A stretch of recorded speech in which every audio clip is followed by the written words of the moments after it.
위클리 플랜 시간입니다. 한 주 시장 정리해보면서 또 다음 주 시장 전략까지 함께 모색해보도록 하겠습니다. 이 시간 AR 인베스트먼트 하창봉 대표님과 함께 분석하도록 하겠습니다. 어서 오세요. 안녕하십니까.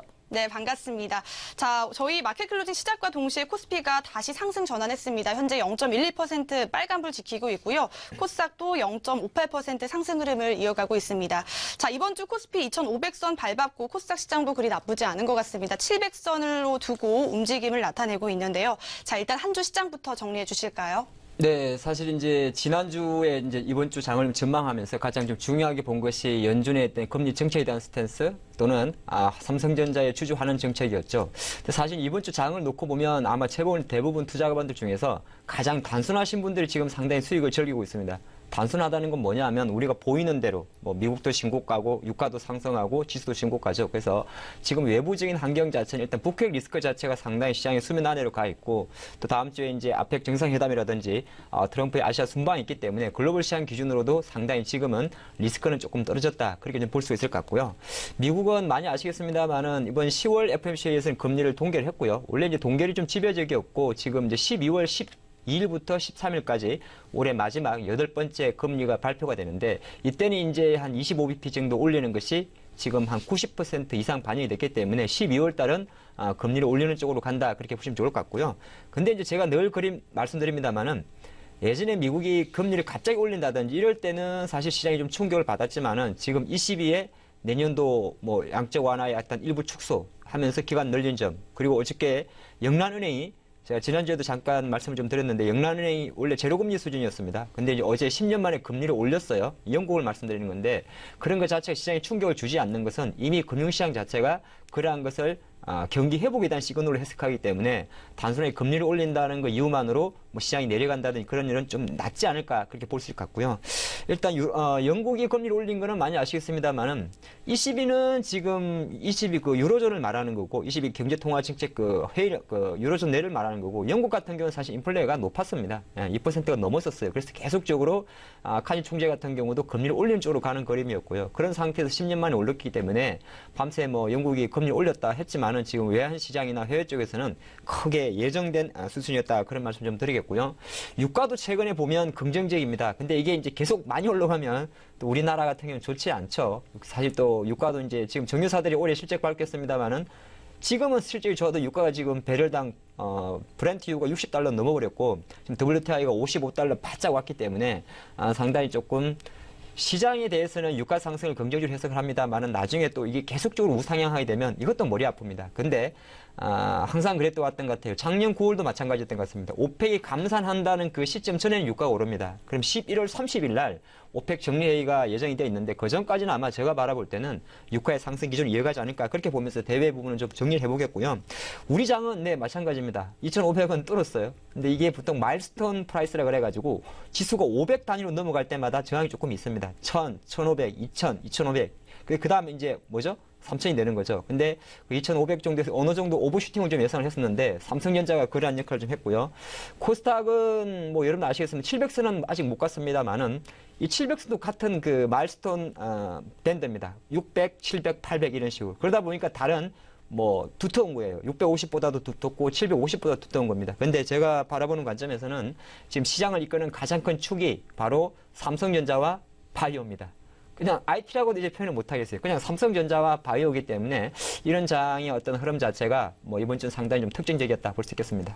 네, 먼저 한 주간의 시장 흐름 정리해봤고요. 말씀하신 대로 다음 주 트럼프 대통령의 아시아 순방도 있고요. 목요일에 옵션 만기 등 다양한 일정이 있는 것 같습니다. 그럼 다음 주 주요 일정에 대해서도 한번 설명해 주실까요?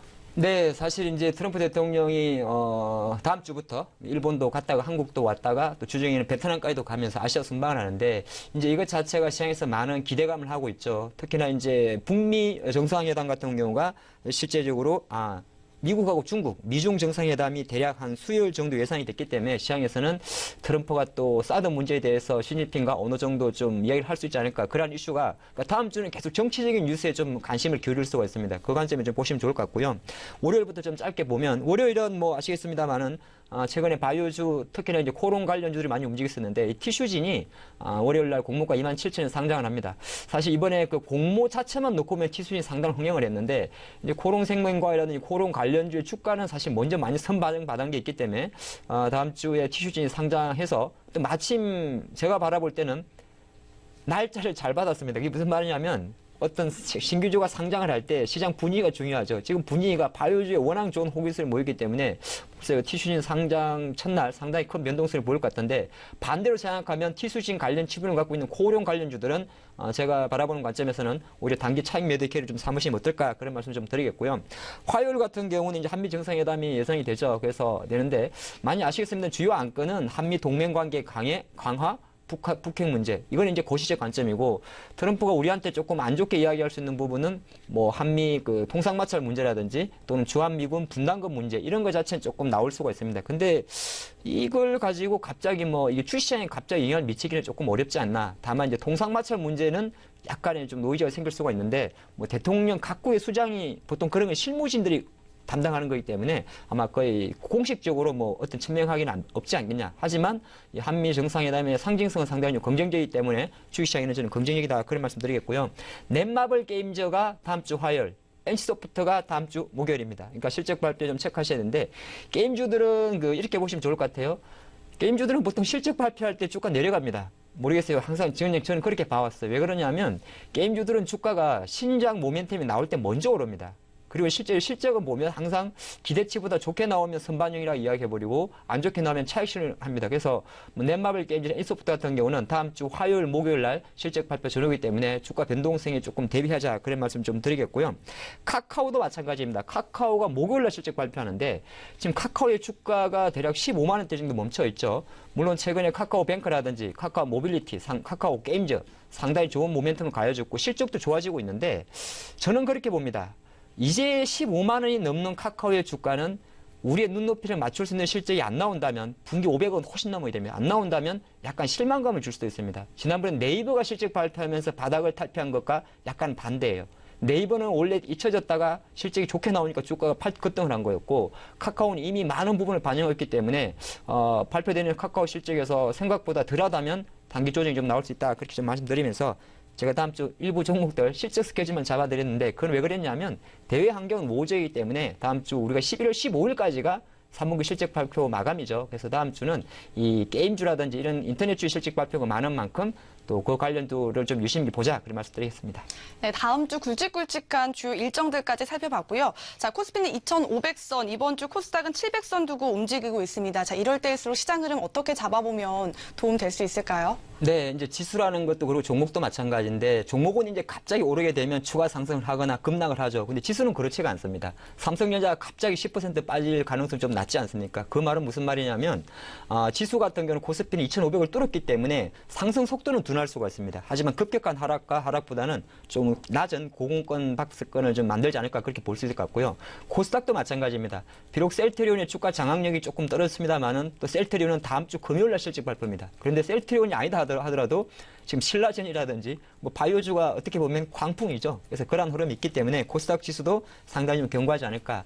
그럼 이제 중요한 거는 IT와 바이오를 시장의 중심을 잡는데 과연 우리가 어디에 코스피는 포커스를 맞춰야 되냐. 그에 말씀드리면 코스피 같은 경우는 제가 바라본 관점에서는 일단은 이 말씀 먼저 드립니다. IT 대형주와 IT 중소형주, 뭐 IT 중소형주는 반도체도 있고 2차 전지도 있고 FPCB도 있습니다. 이 종목들의 지수 장악력은 떨어지지 않을까. 이게 무슨 말이냐면 갑자기 이제 예전처럼 팍 오르긴 힘들 거라 봅니다. 그렇기 때문에 오히려 그런 게 주춤한 상태에서 코스피에서는 조금 시어 같은 섹터가 자동차라든지 건설, 철강 쪽인데 이쪽 섹터가 좀 보강하지 않을까 그렇게 볼 수 있고요. 코스닥은 그냥 코스닥은 원래 두 섹터밖에 없습니다. 큰 그림에서는. 그게 하나가 IT고 하나가 바이오인데 IT가 만약에 상승 탄력이 계속 지금 떨어지고 있는 상황이니까 떨어진다면 오히려 뭐 그 자금은 바이오에 몰리지 않겠습니까? 지금 약간 묻지마 바이오 주식도 많이 좀 상승하고 있는데요. 그래도 일단 단타가 됐던 투자 관점에서는 일단 그동안 조금 잊혀졌던 바이오주들이 다음 주도 조금 더 시장에 주목을 받지 않을까 그렇게 볼 수 있겠습니다. 네, 여기까지 앞으로의 시장 흐름들까지 정리를 했습니다. 다음 주까지 아직 기업들의 실적 발표가 남아있기 때문에 참고하시면서 투자 전략에 도움 받아보시면 도움 되실 것 같고요. 지금까지 위클리 플랜 시간이었습니다. AR 인베스트먼트 하창봉 대표님과 함께했습니다. 오늘 말씀 고맙습니다.